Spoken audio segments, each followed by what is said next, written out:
আলফা স্বাধীনৰ সেনাধ্যক্ষ পৰেশ বৰুৱা মহাশয়, পিপুলছ টিভিলৈ স্বাগতম জনাইছোঁ। পৰেশ বৰুৱা মহাশয়, আপুনি কেইবাটাও মতামত ইতিমধ্যে ফোন বাৰ্তালাপত বহু সাংবাদিকক দিছে।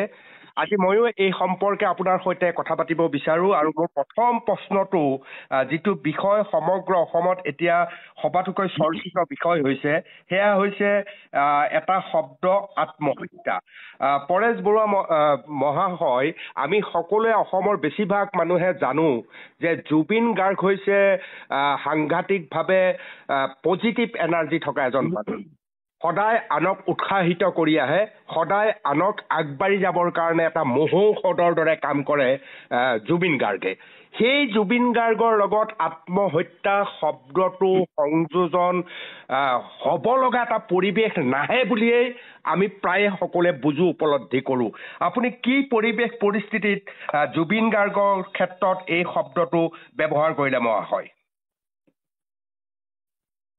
প্ৰথম কথা, এতিয়া আমাৰ মানে আপোনাৰ প্ৰশ্নটো উত্তৰ দিয়াৰ আগতে আৰু কিছুমান মই কথা কৈ লাগিব। সেইটো অনুষাংগিক নহয়, সেইটো প্ৰাসংগিক কথা কিছুমান কৈ ল'ব লাগিব। তাৰপিছতে আপোনাৰ প্ৰশ্নটোলৈ আহিম।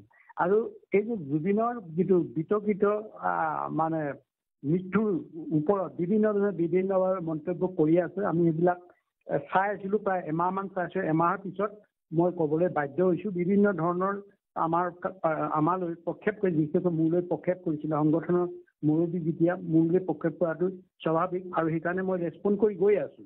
আৰু সেইকাৰণে কিছু কথা ক'ব লাগিব। মই আগতে এই অতি সম্প্ৰতি মানে এইকেইদিন দেখিছোঁ যিধৰণে বিভিন্ন ধৰণৰ ফেচবুকে হওক, অন্যান্য বিভিন্ন মাধ্যমত যিধৰণে প্ৰতিক্ৰিয়া প্ৰকাশ কৰিছে মই দিয়া বক্তব্যবিলাকৰ ওপৰত। কিন্তু এইকাৰণে মই ক'বলৈ বিচাৰোঁ, প্ৰথম আহোঁ নতুন প্ৰজন্মক কওঁ। নতুন প্ৰজন্মক মই দুটামান কথা কৈ লওঁ, ক'লেহে বুজিব। মই কোনো শিল্পী বা গায়কৰ বিৰুদ্ধত নহয়।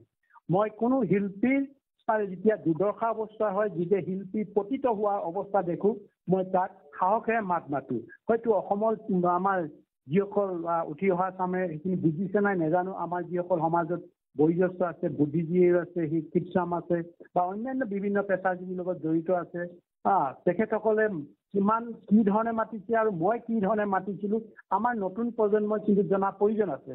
সেইকাৰণে মই কৈছোঁ, আপোনাৰ মেইন প্ৰশ্নলৈ যোৱাৰ আগতে মই এইখিনি কথা কৈ ল'ব লাগিব। কিয় কাৰণে আমাৰ নতুন প্ৰজন্মই জনা অতিকৈ প্ৰয়োজন আছে। মই কৈছোঁ যে শিল্পীৰ বিৰোধী নহয়, গায়কসকলৰ বিৰোধী নহয়, আমাৰ সংস্কৃতি পথাৰখনৰ বিৰুদ্ধে নহয়। সংস্কৃতিৰ পথাৰখনৰ মই কিন্তু যেতিয়া বিজতীয়া হ'বলৈ যায়, বিভিন্ন ধৰণৰ কথাৰে মানে বজাৰ বা আমাৰ সমাজত ওলাই, তেতিয়াই মই তাত প্ৰতিবাদ কৰোঁ।